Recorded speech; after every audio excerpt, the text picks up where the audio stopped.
বাড়ি থেকে একবার চলে আসছে। দেখেন এই যে জামা কাপড়, ঠিক আছে, মানে পিছনে দেখেন বিছানা সব বিছানা জামা কাপড় যা আছে একবারে চলে আসছে, ঠিক আছে, সেই বরিশাল থেকে মানিকগঞ্জ। এই যে আপনি যে ধরেন একা আসছেন এত দূর থেকে, একটা মানুষ তো বিপদে পড়তে পারে। হ্যাঁ, রাস্তা হারাই ফেলেছিলেন না? কোথা থেকে কোথায় গেছিলেন? গেছি আরিসা থেকে যাব গোয়ালন্দ স্যার, সেইখানে না যেয়ে গেছি আপনার দৌলদিয়া ঘাটে। না, এই কৃষি কাজটা আমার মেইন সাবজেক্ট, বুঝছেন। আর এই কাজটা আমার মানে এত ভালো লাগে, ঠিক আছে, সেটা আমি ভাষায় আসলে বোঝাইতে পারবো না। তাই না? লেখাপড়া কত করছিলেন? আমি ইন্টারমিডিয়েট কমপ্লিট করছি। মাশাআল্লাহ। আমি আপনার জন্য যতটুকু সম্ভব চেষ্টা করব উপকার করার জন্য, কিন্তু লাস্টে আপনি আমার ভিতরে কষ্ট দিয়ে দুঃখ দিয়ে আপনি পলায় চলে গেলেন। তখন ভাই একটা কথা হইলো কি, আপন মানুষই কিন্তু কষ্ট দেয়। আপনি কিন্তু আমি ধরেন 2 দিন ধরে চিনি, কিন্তু আমার মনে হইতেছে যেন কি আমি আপনার বহুত বছর ধরে চিনি। বুঝতে পারছি এটুক সময়ের ভিতরে। তাইলে শোনেন, আমি এটুক বলতে পারি যে আপনি কষ্ট পান, ঠিক আছে, যে আমার বাইরে মনে করেন এত টাকার সম্পত্তি সমস্ত কিছু আমার নিজের হাতে করা, সেটা ছাড়িয়ে দিয়ে দিতে পারছি। আচ্ছা, ঠিক আছে, তাহলে আপনার কষ্ট দিয়ে চলে যাব, ঠিক আছে, সেজন্য যাক আল্লাহ ভরসা। আপনার কথা শুনে আমার মন ভরে গেছে, খুব ভালো লাগছে। ছাগল প্রথমে একটা ছাগল কিনছি, পরে মনে করেন আরো 3টা ছাগল কিনছিলাম, তো এর থেকেই আমি প্রায় 3 লাখ 3.5 লাখ টাকার ছাগল বিক্রি করছি। তাই ব্যর্থ মানুষের গল্প আসলে কেউ শুনতে চায় না, সেটা আমি আপনাকে আগেও বলছি। হ্যাঁ, এজন্য আগে আমি তখন যদি সাফল্যর দোরগোড়ায় যাইতে না পারি, কিন্তু কাছাকাছিও থাকতে পারি, তখন ফ্যামিলি নিয়ে আসা যাবে। তার মানে এখন আপনি একাই চিন্তা ভাবনা করতেছেন, নিয়ে একাই থাকবেন, একাই খাবেন এবং একাই খামার করবেন, এইটাই একাই করব। সে ফ্যামিলি ছেড়ে একবার চলে আসছে মানিকগঞ্জে চরে। ভাই মাইয়া বিয়ে দিলেও আপনি ঘর পাইলে বর পাবেন না, আর বর পাইলে ঘর পাবেন না। হ্যাঁ, এটা কথা সত্য। এখানে আপনার একটা কষ্ট স্বীকার করে নিতেই হবে। ঠিক আছে, আমার বাবাও কৃষক ছিলেন এবং আমি কৃষকের উপরই কাজ করছি। তাই আমি কৃষকের মাছের ঘেরের কাজ করছি। মাছের ঘের? হ্যাঁ, সবজির বাগান ছিল আমার। আচ্ছা, সবজি? হ্যাঁ, সবজি আপনার লাউ, করলা, শসা, ঠিক আছে, বটবটি, ঝিঙ্গা, এইসব। ধরেন গত বছরও আমি প্রায় 200 থেকে 250 মণ টমেটো বিক্রি করছি। তাই? নিজে চাষ করে একদম 100%। আমি আর ফিরতেছি না। ফিরতেছেন না? না, আমি ফিরতেছি, যতদিন না সফল হইতেছি ততদিন পর্যন্ত আমি চরেই আমার সফলতা আমি খুঁজে। দুঃখ কষ্ট নিয়ে একবার চলে আসি। হ্যাঁ, আমি এখানেই থাকবো। তাই? এখানেই থাকবো 100% মনে করেন যে আমি আর ফিরতেছি না। প্রাণপ্রিয় দর্শকবৃন্দ, দেখেন এই যে আমার পিছনে রানা ভাই। রানা ভাই কেমন আছেন? আলহামদুলিল্লাহ ভালো আছেন। দেখেন এই রানা ভাই সেই বরিশাল থেকে মানিকগঞ্জের এই যমুনার চরে আগত। সে আজ 4 দিন ধরে আসছে মানিকগঞ্জে, যদিও 4 দিন ধরে এই চরে এক চর থেকে অন্য চর, অন্য চর থেকে অন্য চর, সে একাই 3 দিন ঘুরছে। আমি গতকালকে আমি একটু সময় দিচ্ছি, আজকে আর একটু সময়। ভাই ঠিক আছে না? হ্যাঁ ভাই। এই যে একা যে 4 দিন ধরে ঘুরতেছেন, এর মধ্যে তো 2 দিন একাই ঘুরছেন। 2 দিন কেমন লাগছে ঘুরে? 2 দিনে তো হতাশ হয়ে গেছিলাম যে ঘুরতেছি, কোনো দিক পাইতেছি না, কিভাবে কি করব। তা তো 2 দিন আমার ফোনও দেন নাই, একাই ঘুরছেন। আমাকে হয়তো 1 বা 2 বার যে কেউ ফোন দেয় আমি তো অবশ্যই রিসিভ করি, কিন্তু কাজের ফাঁকে হয়তো রিসিভ করা হয় না। কিন্তু দেখেন একটা মানুষ সেই বরিশাল থেকে এই চর ঘুরতে এসে একটা বিপদে পড়ুক, এটা কিন্তু আমি কখনো চাই না। কিন্তু আমি বলি সঠিক দিক নির্দেশনা, সঠিক তথ্য জেনে এবং সঠিক রাস্তা খুঁজে তারপর আসা উচিত আপনাদের এইরকম। কিন্তু ভাই আপনার নাম জানি কি বললেন? রানা ভাই আসছে চরে একটা উদ্দেশ্য নিয়ে, সেটা হচ্ছে চরে সে খামার করবে এবং বাড়ি থেকে একবার চলে আসছে। দেখেন এই যে জামা কাপড়, ঠিক আছে, মানে পিছনে দেখেন বিছানা সব বিছানা জামা কাপড় যা আছে একবারে চলে আসছে, ঠিক আছে, সেই বরিশাল থেকে মানিকগঞ্জ। এখন সে জামা কাপড়, কাঁথা বালিশ, জুতা, নিজের কাপড় সব কিছু নিয়ে আসছে একবারে। এখন এইভাবে যদি একটা মানুষ আসে, ভাই আপনারাই বলেন সে কোথায় থাকবে, কোথায় খাবে, কোথায় ঘুমাবে, তার কিন্তু এখানে চিনা পরিচয় কেউ নাই। এবং কি কোথায় থাকবে কার সাথে কোনো কথাবার্তা হয় নাই, আলোচনা হয় নাই। হ্যাঁ, তারও নিশ্চয়তা নাই যে কোথায় থাকবো। হ্যাঁ, কোথায় থাকবে কোথায় কোনো নিশ্চয়তা নাই। এই জামা কাপড় কিন্তু 2-3 দিন হোটেলে রাখছিল, তাই না ভাই? এখন সে ওরকম টাকা মানে না, আমি যতটা জানি, ঠিক আছে, কিন্তু তারপরে হোটেলে খাইছে, থাকছে, হোটেল ভাড়া দিছে, এই জামা কাপড় নিয়ে মনে করেন যে 2-3 দিন ঘুরছে। এখন আমার সাথে গতকাল দেখা এবং কথা, সে আমাকে এমনভাবে বললো যে ভাই কোথায় আমার একটা ব্যবস্থা করে দিতেই হবে, যার জন্য আমি তার কথা, সে ফ্যামিলি ছেড়ে একবার চলে আসছে মানিকগঞ্জে চরে। এখন তার কথায় আমি যদি আসলে আমার কোনো এখতিয়ার নাই, আমার নিজের কোনো জায়গা নাই, জমি নাই, আমি কোথায় তাকে সেটেল করব। এখন তাকে আমি চিনি না, জানি না, তাকে আমি একটা জায়গায় যে নিয়ে যাব কাউকে বলবো যে ভাই এই লোকটা একটা কাজ দেন, অথবা এই লোকটা 2 বিঘা জমি দেন, একটা খামার করবো, এরকম যদি কাউকে বলি, টাকা থাকলে কিন্তু মানুষ দিব না। কারণ তাকেও সে চিনে না, আমি চিনি না। আমাকে যদি কেউ বলে ও নির্সিয়তা কি, ও যে চুরি করে পলাইবো না, অথবা কোনো মামলাখোর না, অথবা কোনো বড় ধরনের কোনো সন্ত্রাসও হইতে পারে, তার কোনো গ্যারান্টি নাই ভাই, ঠিক আছে না? হ্যাঁ ঠিক আছে, এরকম তো হইতে পারে মানুষ, যে কোনো সময় এরকম একটা ঘটনা ঘটতে পারে। ও দেখা গেলো যে এখানে লুকানের পরিকল্পনা করতে আসতে পারে। এখন সেই ক্ষেত্রে আসলেই যে আমি তাকে জায়গা দিব এমন তো কোনো কিছু কথা, এমন কোনো কথা না। তারপরেও সারাদিন গতকাল আমার সাথে ঘুরছে, আজকে দেখেন যে বিছানাপত্র, জামা কাপড় সব কিছু নিয়ে চরের উদ্দেশ্যে। যাই হোক, অনেক কথা বললাম, আপনারা আসলে সতর্ক থাকবেন। সব জায়গায় মানুষ কিন্তু এক না। তারপর বাংলাদেশের শ্রেষ্ঠ এলাকা হচ্ছে বরিশাল, অনেকের কাছে। আমি আমার সম্বন্ধে কিছু বলবো না, কিন্তু এই বরিশালের মানুষ, তাদের কিন্তু টাকা পয়সা ধন দৌলত কোনো কিছু অভাব নাই এবং বুদ্ধির অভাব নাই। কিন্তু বরিশালের মানুষ কিন্তু সবাই একভাবে দেখে না। যাই হোক, সে একটা উদ্দেশ্য নিয়ে আসছে, আমি তার সাথে কথা বলবো বা কথা বলছি, তাকে একটা জায়গায় সেটেল করে দেওয়ার জন্য, কাজ বা জমি যেটাই হোক। এই রানা ভাই অনেক আশা নিয়ে, ফ্যামিলি একটা ঝামেলা ছিল, ফ্যামিলি দুর্ঘটনা ছিল, বা সব কিছুই বউ ফুলাফান সবাইকে রেখে তারপর আসছে এই দুর্গম চরে।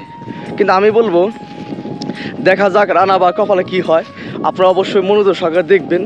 আশা করি রানাবার জন্য দেখি কিছু করতে পারি কিনা। প্রিয় বন্ধুরা, আপনারা অবশ্যই রানাবার জন্য দোয়া করবেন, এবং রানা ভাই ফ্যামিলি ছেড়ে জামা কাপড় সব কিছু কাপড় চোপড় নিয়ে যেভাবে আসছে, দেখি রানাবার জন্য কী করতে পারি। আপনারা অবশ্যই রানাবার জন্য দোয়া করবেন এবং দেখতে থাকুন। আপনারা সবাই দোয়া করবেন রানাবার জন্য। এইভাবে আসলে এক কাপড়ে চলে আসছে, এটা আসলে মেনে নেওয়া যায় না। আশা করা যায় যে না, আপনি একবার থাকবেন, আমি আশা করতে পারি। একদম 100%। আমি আর ফিরতেছি না। ফিরতেছেন না? না, আমি ফিরতেছি। যতদিন না সফল হইতেছি ততদিন পর্যন্ত আমি চরেই আমার সফলতা আমি খুঁজে, দুঃখ কষ্ট নিয়ে একবার চলে আসি। হ্যাঁ, আমি এখানেই থাকবো। তাই? এখানেই থাকবো 100-100। মনে করেন যে আমি আর ফিরতেছি না, তাই? এটা একদম নিশ্চিত। বউ পোলাপান সবাই কি জানে আপনি এভাবে চলে আসছেন? তারা জানে যে আমি চাকরি করতেছি, কারণ তাদের চিন্তা ভাবনা হয়েছে যে আমি চাকরি করবো, কিন্তু চাকরি আমার দিয়ে চাকরি হবে না। তাই না? ঠিক আছে, আমার চিন্তা ভাবনা সমস্ত কিছু কৃষিতে। এক একজনের স্বপ্ন এক এক রকম, সবার স্বপ্নের সাথে তো সবার স্বপ্ন মিলবে না। কথা সত্য। ঠিক আছে, আমার স্বপ্নই সেইখানে। দেখেন বন্ধুরা, সে কৃষি পাগল, কৃষিপ্রেমী, যার জন্য দেশ ছেড়ে ফ্যামিলিকে হয়তো একটা কথা বলে চলে আসছে। কিন্তু এই বিষয়টা আসলে অভাবনীয় এবং অকল্পনীয়, মেনে নেওয়া যায় না। যার জন্য তারপরেও একটা মানুষ বিপদে পড়লে পরে একটা মানুষ হিসেবে একটা মানুষের পাশে দাঁড়ানো উচিত। সেই ক্ষেত্রে আমি রানাবার পাশে আছি, দেখি রানাবার জন্য কী করতে পারি, এবং আপনারাও দেখ। এই যে আপনি যে ধরেন একা আসছেন এত দূর থেকে, একটা মানুষ তো বিপদে পড়তে পারে। হ্যাঁ, রাস্তা হারাই ফেলেছিলেন না? কোথা থেকে কোথায় গেছিলেন? গেছি আরিসা থেকে যাব গোয়ালন্দ স্যার, সেইখানে না যেয়ে গেছি আপনার দৌলদিয়া ঘাট। দৌলদিয়া ঘাটে না,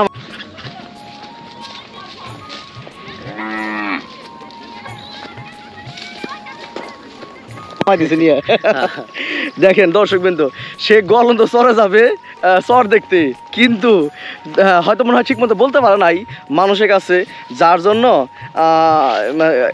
এমন মানুষের কাছে জিজ্ঞাসে, তারা দেখাই দিচ্ছে জারিসা থেকে পাটুরিয়া উপর দিয়ে, তারপরে ফেরি পার হয়ে তারপর যেতে হয় দৌলদিয়া। সে চলে গেছিল সেই ওই গলন্দ, মানে গলন্দ ইউনিয়ন নাকি এটা, গোয়ালন্দ মানে ফরিদপুর গোয়ালন্দ, ফরিদপুর গলন্দ চলে গেছিল, ফরিদপুর গলন্দ দৌলদিয়া পার হয়ে। তাহলে দেখেন রাস্তাঘাট, আর এখানে আসছে 4 দিন, কিন্তু আমাকে কিন্তু ফোন দেয় নাই, আমি জানিও না। কিন্তু সে একা একাই ঘুরছে, উল্টা পাল্টা ঘুরছে। আবার কাজিরহাটে গেছিলেন না? তাই চরও তো দেখতে পারেন নাই, খালি ঘুরছেন। ঘুরে আবার মানিকগঞ্জ এসে হোটেল আসছিলেন। দেখেন প্রিয় দর্শক বিন্দু, মানিকগঞ্জ থেকে চর দেখতে গিয়ে ফরিদপুর গলন্দ চলে গেছিল, আবার ওইখান থেকে আরিসা আসছে, আরিসা থেকে আবার কাজিরহাট গেছে, কাজিরহাট যাওয়া কিছু খুঁজে পায় নাই, তারপর ওইখান থেকে আবার আসছে, আবার আরিসা এসে তারপর মানিকগঞ্জ এসে হোটেল আসছিল। তারপরে গতকালকে আমার বাসা কিন্তু মানিকগঞ্জ, আমার বাসা পাশে হোটেল আসছিল, কিন্তু আমি জানি না। গতকাল সারাদিন, পরশুদিন সারাদিন ঘুরছে এইভাবে। তারপর গতকাল সকালে আমাকে ফোন দিছিল, পরে শেষে আমার সাথে, তাই না? সারাদিন ঘুরলেন তারপরে, তাই না? কিন্তু আমাকে ফোন দেওয়ার পরে আমি রিসিভ করে কথা বলছিলাম না? হ্যাঁ, বলছিলাম না যে ভাই আহেন আমি আসতেছি। আচ্ছা, দেখেন প্রিয় বন্ধুরা, দেখেন সেই রানা ভাই জামা কাপড় সব কিছু নিয়ে এখন এই দুর্গম চরে। দেখি রানাবার জন্য কি করা যায়। আমি নিজেও খুব টেনশনে আছি আসলে। এত কষ্ট করে এত স্বপ্ন নিয়ে এত আশা নিয়ে এখানে আসছে, তার মনের মধ্যে হয়তো অনেক বড় একটা দুঃখ বেদনা আছে, যার জন্য সব কিছু ছেড়ে রানা ভাই এখন দুর্গম চরে। দেখি রানা ভাইয়ের জন্য বাস্তবে কি করা যায়। আপনারা সকলে দোয়া করবেন রানা ভাইয়ের জন্য, আমি যেন রানা ভাইয়ের জন্য ভালো কিছু করতে পারি, এবং সে যে স্বপ্ন নিয়ে যে আশা নিয়ে আসছে দুর্গম চরে, আমি যেন তার আশা পূরণ করার চেষ্টা করব। বাকিটুকু আল্লাহ ভরসা, আল্লাহ যদি রহমত করে অবশ্যই সে যে পরিশ্রম করতে পারে, সে যে কাজ করতে পারে, অবশ্যই সে সাকসেস হবে আল্লাহর রহমতে, আপনাদের দোয়ায়।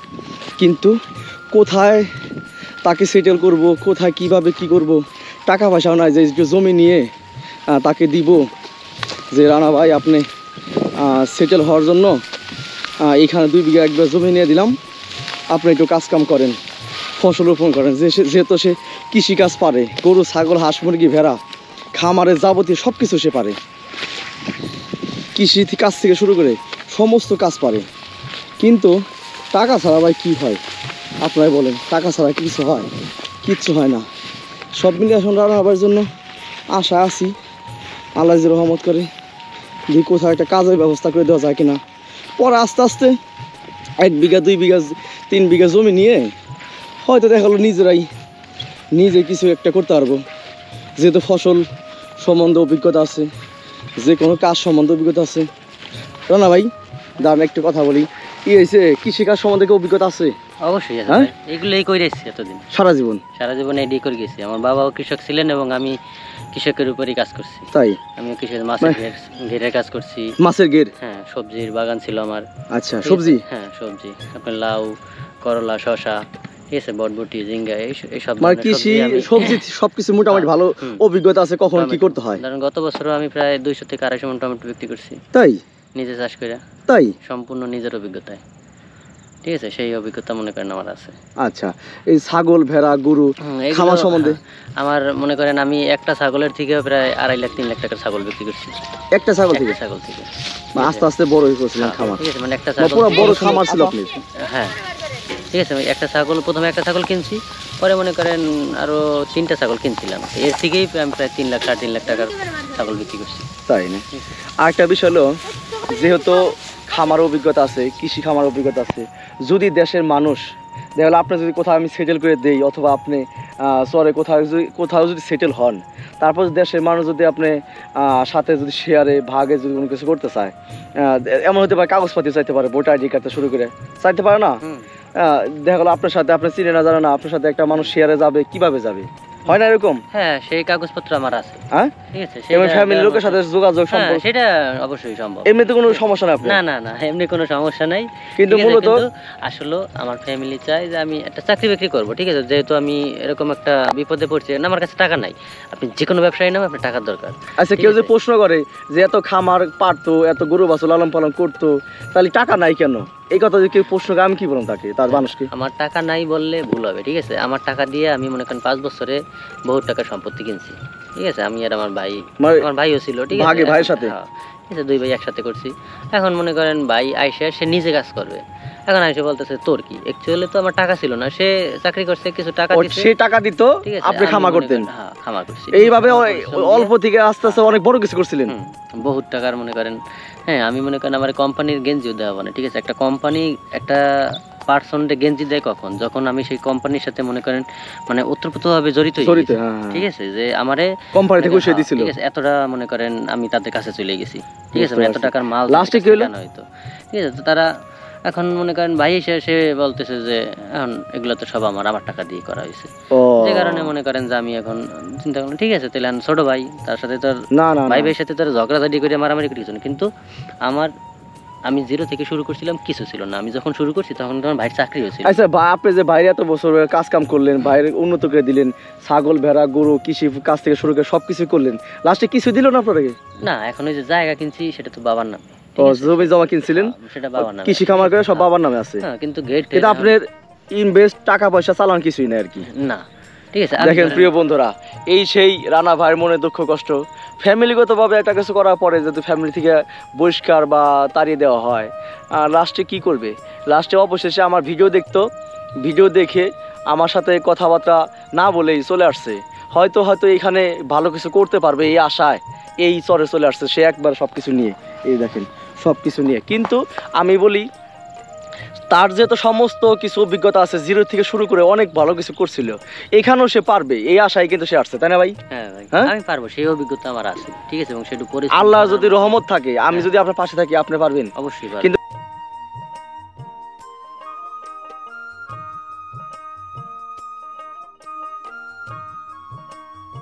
আমি আপনার জন্য যতটুকু সম্ভব চেষ্টা করব উপকার করার জন্য, কিন্তু লাস্টে আপনি আমার ভিতরে কষ্ট দিয়ে দুঃখ দিয়ে আপনি পলায় চলে গেলেন, তখন ভাই একটা কথা হইলো কি, আপন আপন মানুষই কিন্তু কষ্ট দেয়।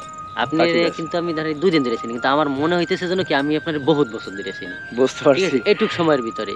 তাইলে শোনেন, আমি এটুক বলতে পারি যে আপনি কষ্ট পান, ঠিক আছে, যে আমার বাইরে মনে করেন এত টাকার সম্পত্তি সমস্ত কিছু আমার নিজের হাতে করা, সেটা ছাড়িয়ে দিয়ে দিতে পারছি, আচ্ছা ঠিক আছে, তাহলে আপনার এই কষ্ট দিয়ে চলে যাব, ঠিক আছে, সেজন্য যাক আল্লাহ ভরসা। এটুকু আর কি আপনার কথা শুনে আমার মন ভরে গেছে, খুব ভালো লাগছে। গোপালগঞ্জ থেকে মানিকগঞ্জের এই দুর্গম চরে, যেখানে চরে মানুষ আসতে চায় না, কিন্তু সে দেখেন জামা কাপড় কাঁথাবালি সব কিছু নিয়ে একেবারে চলে এসেছে। এটা অনেকটাই আসলে মানুষ দুঃখে না পড়লে, কষ্টে না পেলে, অর্থাৎ নিজের ফ্যামিলিতে এরকম একটা ঝামেলা না হইলে কিন্তু এরকম আসতে পারতো না, বাঁচতো না। কিন্তু আপনারা একটু বিবেচনা করে ভেবে দেখুন যে এই ইয়াং বয়সে একটা ছেলে, ফ্যামিলি, সন্তান, বাবা মা, আত্মীয় স্বজন সবাইকে ছেড়ে একেবারে সে চলে এসেছে এই মানিকগঞ্জ দুর্গম চরে। আমরা সকলেই রানাবার পাশে থাকবো, রানাবার জন্য দোয়া করব, এবং আমরা চাই রানাবাই সামনের দিকে অনেকটাই এগিয়ে যাক। আমি আছি আপনার রানাবার সাথে, দেখি রানাবার জন্য কি করা যায়। অবশ্যই আপনারা সবাই রানাবার দোয়া করবেন, এবং সবসময় রানাবাই কোথায় কি করতেছে আমি আপডেট দেখানোর চেষ্টা করব। যেহেতু সেই বরিশাল কোন থানা, গণদি থানা, কোন ইউনিয়ন, বাড়তি ইউনিয়ন, কোন গ্রাম, ধান্ডবা। ধানডোবা। যাই হোক, আপনারা যদি কেউ চিনেন অবশ্যই রানাবার জন্য দোয়া করবেন। আমার নাম্বারটা হচ্ছে 01733003596। রানাবা আপনার নাম্বারটা বলেন, যদি কেউ আপনাকে কোনো উপকার করতে চায়, হতেও তো পারে। 01832540403।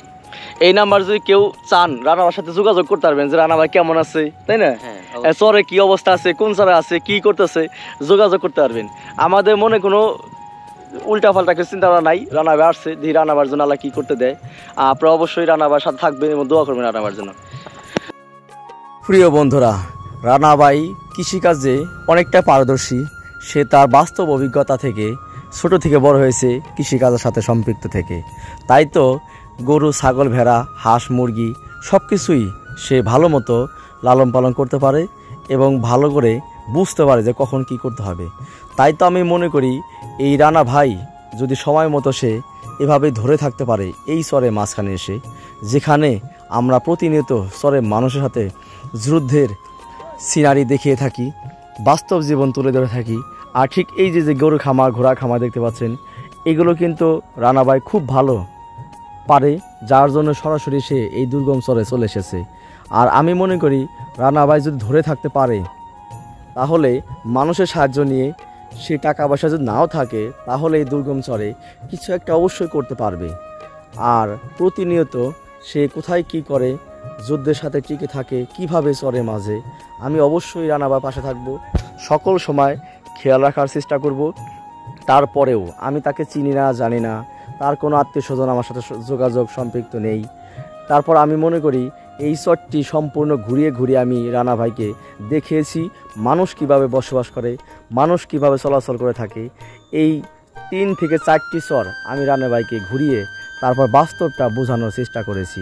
প্রিয় বন্ধুরা, এই যে ছাগল, ভেড়া, গরু দেখতে পাচ্ছেন এই দুর্গম চরে, যেখানে রানা ভাই এগুলো দেখে অনেকটাই দিশেহারা হয়ে গেছে। তার এগুলো এতটাই ভালো লাগে, সে এতটাই পছন্দ করে, যার কারণে এই দুর্গম চরে মাঝে এসে সে খামার করতে আগ্রহী। সে জিরো থেকে শুরু করতে চায়, সে নতুন করে শুরু করতে চায়। তাই তো প্রতিনিয়ত যুদ্ধের সাথে টিকে থাকতে চায় এই দুর্গম চরে। প্রিয় বন্ধুরা, আপনারা পাশে থাকুন রানাবার সাথে।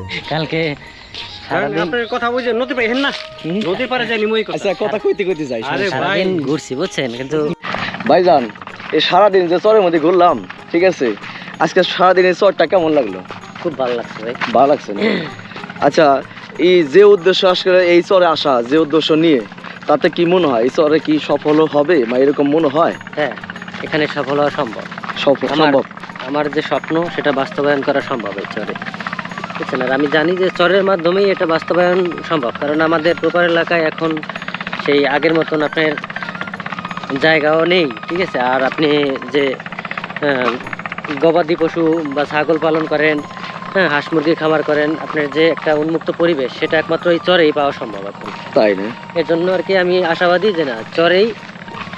কিন্তু আপনি তো চর বাস্তবে হাঁটলেন, দেখলেন, ঘুরলেন, মানুষ তো কত কষ্ট করে, আপনি কি মনে হয় এত কষ্টের মাঝে আপনি টিকতে পারবেন? এই পরিশ্রমেই উন্নতির একমাত্র চাবিকাঠি। তাই যদি সঠিক জায়গায় আমি সঠিক পরিশ্রমটা দিতে পারি, আচ্ছা, আমার ভালোবাসার কাজে যদি আমি পরিশ্রম দিতে পারি, তাইলে আমি অবশ্যই সফল হতে পারবো, এটুকু আমার বিশ্বাস। আচ্ছা, সেই ক্ষেত্রে আপনি যে উদ্দেশ্য নিয়ে আসছিলেন সেই উদ্দেশ্য আপনি কি মনে হয় এই চরে সম্ভব? আমরা তো সারাদিন ঘুরলাম, আজকে গলন্দ চর, এই গলন্দ চরটা দেখলাম, ঘুরলাম, মানুষের সাথে কথা বললাম, এবং কি তারা বিশেষ করে আপনি দেখলেন এখানে কৃষি উপর নির্ভরশীল, হ্যাঁ। গরু ছাগল ভেড়া খামার, এগুলো তো দেখলেন না? কি দেখলেন, কি হ্যাঁ। দেখলেন আপনি? গরু দেখলাম, প্রত্যেকটা ঘরেই মনে করেন যে গরু আছে, তাদের 8টা 10টা 15টা 20টা করে এক একটা ফ্যামিলিতে গরু আছে, ছাগল, তারপর ভেড়া, ঠিক আছে? এদের নাই বলতে এমন কোনো সুর নাই, ঘোড়াও আছে তাদের, আচ্ছা, ঠিক আছে? না দেখলাম, হ্যাঁ, হাঁস বলেন মুরগি বলেন সবকিছুই তাদের আছে, আর এখানে এগুলো পালন করাও সম্ভব। কিন্তু যাতায়াত কিন্তু ভাই অনেক সমস্যা, অসুখ বা রোগ ব্যাধির জন্য কোনো ডাক্তার কিন্তু ব্যবস্থা নাই, এটা কিন্তু সতর্ক থাকা আপনার, এইটা বুঝতে হবে ভাই। মাইয়া বিয়ে দিলেও আপনি ঘর পাইলে বর পাবেন না, আর বর পাইলে ঘর পাবেন না, হ্যাঁ, এটা কথা ঠিক আছে? সত্য। এখানে আপনার একটা কষ্ট স্বীকার করে নিতেই হবে, কারণ এখানে আপনি যদি একটা গরু মনে করেন প্রপার এলাকায় পালতে যান, সেখানে একটা গরুর পিছনে প্রত্যেক মাসে 5 থেকে 7,000 টাকা খরচ আছে, এখানে কিন্তু আপনার 1 টাকাও খরচ নেই, এটা কথা সত্য, এটা মানতে হবে। এই জন্য আপনার একটু কষ্ট করতে হবে, যে আপনার যোগাযোগ ব্যবস্থাটা এখানে একটু খারাপ, এটা মাইনে নিতে হবে। হ্যাঁ, এটা মানতে আপনার কি আগে থেকে কৃষি কাজের উপর অভ্যাস, পরিশ্রম করা চিন্তা এটা করছেন কিনা কখনো? জন্মগতভাবেই কৃষকের সন্তান এবং এই কাজ করে এই পর্যন্ত আসছি ভাই। আচ্ছা, তাহলে আমার মনে হয় আপনি পারবেন। পড়ালেখার পাশাপাশি মনে করেন এইটা আমার পড়ালেখাটা ছিল মনে হয়, এখন মনে হচ্ছে ওইটা ছিল 4 সাবজেক্ট, আচ্ছা। এইটা এই কৃষি কাজটা আমার মেইন সাবজেক্ট, বুঝছেন? আর এই কাজটা আমার মানে এত ভালো লাগে, ঠিক আছে? সেটা আমি ভাষায় আসলে বোঝাইতে পারবো না, তাই না? বুঝছেন? লেখাপড়া কত করছিলেন? আমি ইন্টারমিডিয়েট কমপ্লিট করছি। মাশাআল্লাহ। আপনার নাম, অরিজিনাল নাম? রানা। রানা ভাই। আচ্ছা, দেখা গেলো যে এই চরে জমি নিলেন, খামারও করলেন, কিন্তু কয়দিন পরে ভালো লাগলো না, এইরকম চিন্তা ভাবনা করে কিন্তু ভাই চরে ঢোকা যাবো না। অনেক মানুষ কিন্তু আসে, দেখে, জানে, শুনে, বুঝে, অনেকে কিন্তু এখনো টিকা আছে, অনেকে চলেও গেছে, এরকম কিন্তু হয়। চর মানে কিন্তু যুদ্ধ করা জায়গা, বাঁচা মারা লড়াই, আবার নদীতে ভাঙ্গাও যেতে পারে। তারপর আপনি তো জমি কিনে নিতেছেন না, অবশ্যই সরকারে নেবেন যেটুকু নেন। সেই ক্ষেত্রে আপনি যে বাস্তব যা দেখলেন তাতে কি মনে হয় এই চর আপনার জন্য সম্ভব? অবশ্যই সম্ভব ভাই। এখানে আপনাকে বললাম না, পরিশ্রমী একমাত্র সৌভাগ্যের চাবিকাঠি। তো এখানে আমার পরিশ্রম করতে হবে, এবং এই কৃষিকাজের মূল অস্ত্র হিসেবে আপনার ধৈর্য। ধৈর্যটা আপনার অবশ্যই ধরতে হবে, আপনি যে কোনো কাজই করেন না কেন, ধৈর্য যদি না ধরেন, ঠিক আছে, তাহলে আপনি কোনোদিনও সাকসেস হতে পারবেন না। তো এখানে ধৈর্য আবার অবশ্যই থাকতে হবে, যদি আমার সৌভাগ্য দ্বার প্রান্তে যাইতে হয়। আচ্ছা, ঠিক আছে, কিন্তু এখানে আপনাকে পরিবার নিয়ে আসা চিন্তা ভাবনা আছে, না নিজে একাই যুদ্ধ করার চিন্তা ভাবনা চলে এসে? এখন আপাতত ভাই ব্যর্থ মানুষের গল্প আসলে কেউ শুনতে চায় না, সেটা আমি আপনাকে আগেও বলছি। হ্যাঁ, এজন্য আগে আমি তখন যদি সাফল্যর দোরগোড়ায় যাইতে না পারি, কিন্তু কাছাকাছিও থাকতে পারি, তখন ফ্যামিলি নিয়ে আসা যাবে। ইনভলভ করা যাবে। তার মানে এখন আপনি একাই চিন্তা ভাবনা করতেছেন, নিয়ে একাই থাকবেন, একাই খাবেন এবং একাই খামার করবেন, এইটাই একাই করব, হ্যাঁ, পরে আস্তে আস্তে তাদের আনার চিন্তা ভাবনা। আচ্ছা, এই যে দেখেন, এই যে ভাই দেখছেন কিভাবে মানুষ বসবাস করতেছে, একটা বাড়ি ঘরে কিন্তু গাছগাছালি নাই, রোদ্রের মধ্যে যখন প্রচণ্ড রোদ হয় তখন কিন্তু এই বিষয়গুলো আপনাকে আমার আগে থেকে বলা উচিত, যেহেতু আপনি চর নিয়ে স্বপ্ন দেখতেছেন। যখন রোদের মধ্যে মানুষ পুড়ে যায়, ছাই হয়ে যায়, কয়লার মতো পুড়ে যায়, তখন কিন্তু একটা গাছের ছায়া পায় না, আশেপাশে ঘরের মধ্যে গরম, ফ্যান নাই, বিদ্যুৎ নাই, এসি নাই, তার মধ্যেও কিন্তু মানুষ এখানে বাস্তব জীবনে চলতেছে চরের মধ্যে। সবাই যদি পারে আপনিও পারবেন, কেন পারবেন না? তারপর আমি বলি কি, ভাইবা চিন্তা করা ভালো, কিন্তু আপনার মনের মধ্যে আমি যে আগ্রহটা দেখতেছি, সেই আগ্রহটা আমার খুব ভালো লাগছে, খুবই ভালো লাগছে। তাতে আপনি যা দেখলেন সারাদিন, মানুষ কিন্তু এখানকার মহিলারা অনেক পরিশ্রম করে। এখানে মহিলারা করে, আমাদের সমস্ত এলাকার পুরুষরা অত টাকা ইনকাম করতে পারে না। একটা বাড়িতে কিন্তু গেছিলাম, ওইখানে ওই মহিলাটা কিন্তু গরু ছাগল ভেড়া সবকিছু একাই লালন পালন করে। একাই লালন পালন করে। দেখছেন আপনি হুম। বাড়ি ভরা কিন্তু গরু হ্যাঁ। একাই কিন্তু একটা মহিলা মানুষ, ঠিক আছে। সে তাকে যদি এই আরো 20টা গরু অথবা 20টা ছাগল যদি বর্গা দেওয়া যায় সে তাও নিবে, তাও না করেন। হ্যাঁ তাও আপনি তো না কথা করেন। বললেন। হ্যাঁ। সেটাই, সে তাও না করেন। আর আপনি তাহলে একটা পুরুষ মহিলা মানুষ। মানুষ হয়ে যদি মনে করেন পারে, আমাদের আসলে সমস্যাটা আমাদের ওইখানে, বুঝছেন, যে পুরুষের ধৈর্য কম, বুঝছেন, আর মহিলাদের ধৈর্য বেশি, যে কারণে তারা মনে করেন পারে, আচ্ছা বুঝছেন, আর আমরা ব্যর্থ হয়ে যাই। এই যে দেখেন ভাই চর কিরকম, দেশে মানুষ তারাও দেখো এই মিষ্টি আলু রোপণ করছে বালুর মধ্যে, যেটা মানিকগঞ্জে চরে খুব হয়, ব্যাপক পরিমাণ হয় মিষ্টি আলু। আর চরের মাটিতে সবই হয়, তারপরেও কিছু কিছু বিষয় না উল্লেখ করে নয়। এই দেখেন গরু ছাগল ভাড়া প্রত্যেকটা বাড়িতে আছে, কোনো বাড়িতেই গরু ছাগল ভাড়া নাই এরকম কোনো জায়গা নেই।